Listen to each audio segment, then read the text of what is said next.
गौरीवरा सांब सदा शिव गंगाधरा वेंटी कोंडपै वेलसिन देवा नित्य ज्योतिवि नीवे कावा शंभो शंकर गौरीवरा सांब सदा शिव गंगाधरा।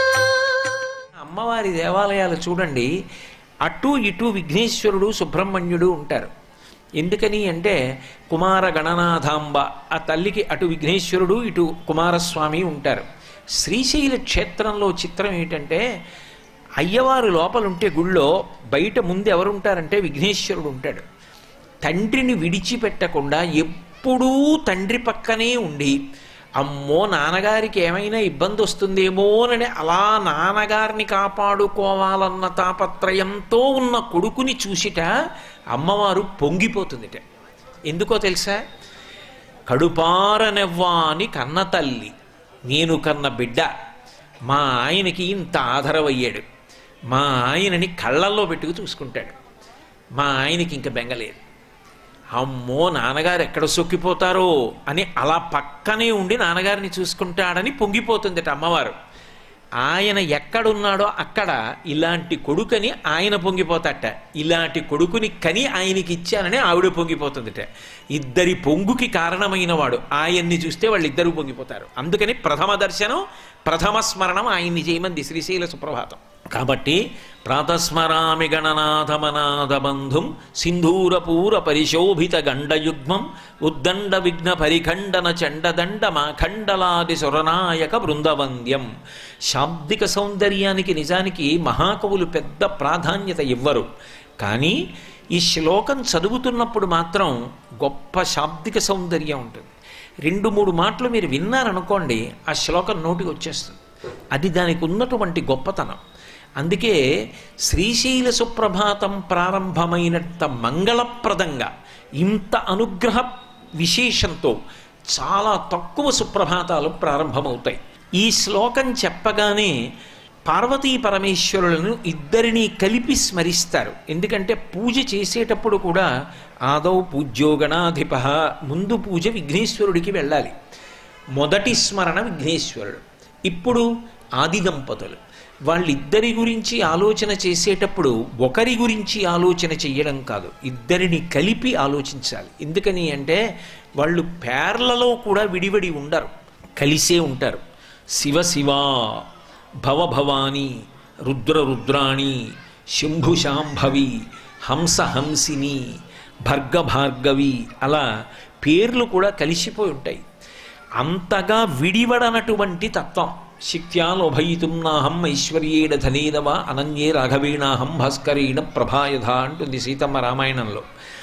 పాలు పాల తెలుపుతనము, పువ్వు సౌరభము, సూర్యుడు ప్రభ, చంద్రుడు కాంతి, వజ్రము దానిలోంచి వచ్చేటటువంటి గొప్ప కాంతి, ఇవి ఎలా విడివడి ఉండవో అలా పార్వతీ పరమేశ్వరులు కలిసి ఉంటారు. ఆ కలిసి ఉన్నటువంటి పార్వతీ పరమేశ్వరుల యొక్క స్వరూపానికి నమస్కారం చేస్తారు. మీరు ఎప్పుడూ కూడా ఉపాసన యందు కొన్ని రహస్యాలు ఉంటాయి. మీరు ఎలా భగవంతుని యొక్క రూపాన్ని ఊహ చేస్తారో దర్శనం అలాగే అవుతుంది. నేను ఒక రూపంగా ఊహ చేశాననుకోండి భగవంతుణ్ణి, నా ఊహ ఎలా ఉందో, నా ఉపాసన ఎలా ఉందో ఈశ్వరుడు ఆ రూపంతోటే సాక్షాత్కరిస్తాడు.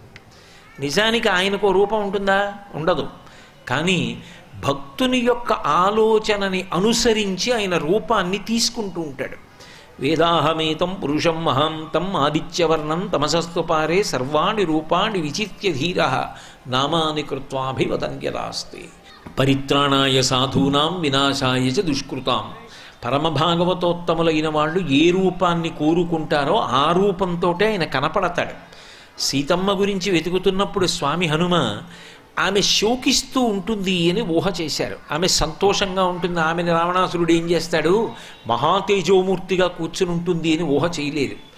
ఉష్ణార్ధితాం సానుసృతాస్రకంఠీం పురావరార్హోత్తమనిష్ఠకంఠీం సుజాతపక్ష్మామభిరక్తకంఠీం వనే ప్రవృత్తామివ నీలకంఠీం అవ్యక్తరేఖామివ చంద్రరేఖాం పాంసు ప్రసిద్ధామివ హేమరేఖాం క్షతప్రరూఢామివ బాణరేఖాం వాయుప్రభిన్నామివ మేఘరేఖాం. ఆ తల్లి కన్నుల వెంట నీరు కారుతూ ఏడుస్తూ ఉంటుంది. ఆ కంటి నీటి ధార ఆమె పవిట మీద పడి వక్షస్థలం తడిసిపోయి ఉంటుంది. ఆమె కన్నులు చాలా నల్లటి వెంట్రుకలతో ఉంటాయి, విశాలమైన కళ్ళతో ఉంటుంది. రామచంద్రమూర్తి కట్టిన దీర్ఘమైన మాంగళ్యము ఆమె మెడలో ప్రకాశిస్తూ ఉంటుంది.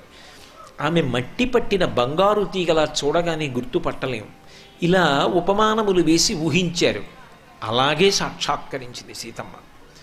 అందుకే శ్రీశైల సుప్రభాతంలో విఘ్నేశ్వరుణ్ణి స్మరించగానే పార్వతీ పరమేశ్వరుడిద్దరికీ కలిపి నమస్కరిస్తారు. దర్శనం సుప్రభాతం అవగానే ఎలా దర్శనమైంది?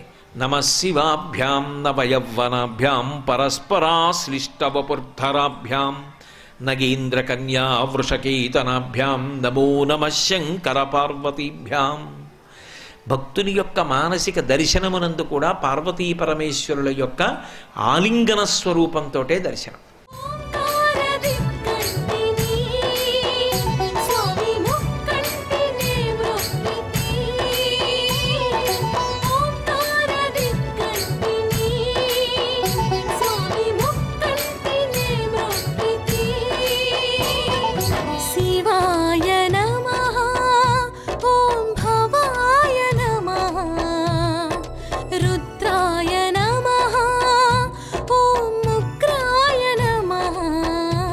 సర్వం శ్రీ ఉమామహేశ్వర పరబ్రహ్మార్పణమస్తు.